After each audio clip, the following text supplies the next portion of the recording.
त्या सर्वांना नमस्कार. Yes yes. माझं नाव रोहिदास बाबासाहेब शिंदे. मी संभाजीनगरहून आलेलो आहे. माझी पत्नी पुष्पा शिंदे. 5-7 वर्षापासून अचानक शुगर झाली होती. शुगरचा आम्हाला काही अनुभव नसल्यामुळे आम्हाला कळलंच नाही त्याचं काय सिम्पटम आहे. त्या शुगरमुळं एवढा त्रास झाला की नंतर चक्कर येऊन पडली. त्यावेळेस मग आम्ही त्याला संभाजीनगरला ॲडमिट केलं. तेव्हा कळलं आम्हाला ह्यांना शुगर आहे. अचानक शुगर झाली मग कळलं आम्हाला. त्या शुगरमुळं असं झालं की तिच्या किडनीवर अटॅक झाला, तर किडनी डॅमेज झाली. त्याच्यानंतर मग आमचे एक सावडीत अशोक घोडके म्हणून, तर त्यांना माहीत होतं, सरांचा पत्ता माहीत होता. त्यांनी आम्हाला कळवलं की बाबा असे असे डॉक्टर आहेत आणि तुम्ही तिथं जा, तुम्हाला 100% फरक पडेल. मी म्हणतो म्हणून तुम्ही एक भेट घ्या बाबा काय. तर नंतर मग आम्ही तिथे गेलो.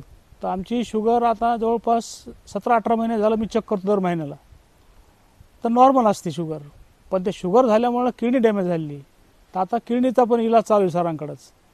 तर किडनीचं बी आता बऱ्यापैकी, काय की ॲलोपॅथिकमध्ये गेलो तर आम्हाला सगळ्या डॉक्टरांनी सुचवलं की बाबा तुम्हाला आता डायलिसिस करावं लागेल. पण आम्ही ह्यांच्याकडे जेव्हा ते ट्रीटमेंट चालू आहे सरांकडं, तर आणखी व्यवस्थित आहे तब्येत. अजून बी एकदम आराम आहे. अंगावर काही सिम्पटम जाणवत नाहीत. एकदम व्यवस्थित आहे. तुम्ही जेव्हा पहिल्यांदा आलेत हां. तेव्हाच थोडंसं सांगा. त्यांना काही खोकला सुरू होता, म्हणजे जेव्हा तुम्हाला तुमच्या साडूंनी पत्ता सांगितला निब्बाणाचा हो हो आणि तुम्ही आले तेव्हा त्यांची की वेगळी अवस्था होती. त्यांना बसता येत नव्हतं, हो हो खोकला डायग्नोस होत नव्हता. कशामुळे होत आहे तो त्याच्याबद्दल सांगा. त्यावेळेची कंडिशन किती वेगळी होती, भयानक होती. आणि हे ॲलोपॅथी करता करता एक वेळेस असं झालं की तिचा खोकला आणि कफ हे राहतच नव्हता. 2 वेळेस आम्ही मोठ्या मोठ्या दवाखान्यामध्ये ॲडमिट केलं संभाजीनगरला. अशा मोठ्या आणखी हॉस्पिटल एक मोठं, त्याचं नाव आठवत नाही. पण कफ आणि खोकला राहतच नव्हता. आणि अशी कंडिशन झाली होती की ती 5 मिनटंसुद्धा असं बसू शकत नव्हती, कायम झोपून राहायची. मग त्यावेळेस आमच्या साडून सांगितलं मला असे डॉक्टर त्यांच्याकडे जा तुम्ही. मग आम्ही तिथे गेलो. तर इतका खोकला हे होतं, कफ होता. 8च दिवसामध्ये खोकला एकदम बरा झाला. आणि सरांनी पूर्ण ॲलोपॅथिक बंद केलं ते गोळ्या. ते डॉक्टरला कळलं नाही ॲलोपॅथिकवाल्यांना की हे कशाने होते बाबा. पण त्याच्यामध्ये गोळी अशी होती, ती सरांनी काढली शोधून, की त्या गोळीमुळं ते इन्फेक्शन झालं होतं, कफ होत होता, खोकला येत होता. साईड इफेक्ट झाला त्याचा. येस. म्हणजे जेव्हा पहिल्यांदा पुष्पाताई आल्यात त्यांना हार्डली 5-10 मिनटंही समोर बसता येत नव्हतं. हो. त्या म्हटलं की सर मला मरावं वाटतं, एवढे आजार वाढलेत. डोक्यापासून पायापर्यंत लक्षणं होते. आणि मुख्य जेव्हा आम्ही त्यांना म्हटलं की सर आपल्याला ॲडमिट व्हावं लागेल, सर म्हटलं ॲडमिटने आम्ही काही करू, पण काही करायचं म्हटल्यानंतर पहिले खोकला कमी व्हायला पाहिजे. कारण खोकला जर कमी नसेल तर प्राणायाम किंवा कुठलीही प्रोसेस करता येत नाही. आम्हाला ते पटलं. आणि प्रश्न हा होता की खोकला कशामुळे येतो आहे. हो. मुळात तो डायग्नोस होत नव्हता. संभाजीनगरमधल्या चांगल्या दवाखान्यात तुम्ही 15 दिवस 20 दिवस ॲडमिट होऊन आले होते की खोकला TBमुळे, कॅन्सरमुळे, कशामुळे.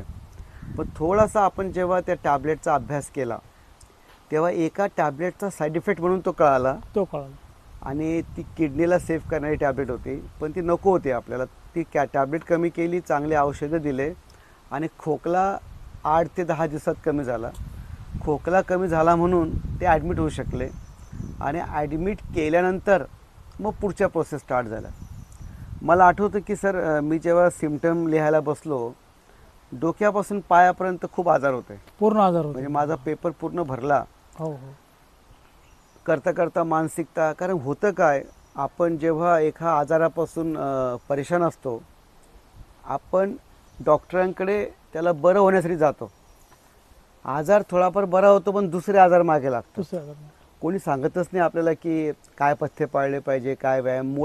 मूळ कारणाशी कोणी जात नाही.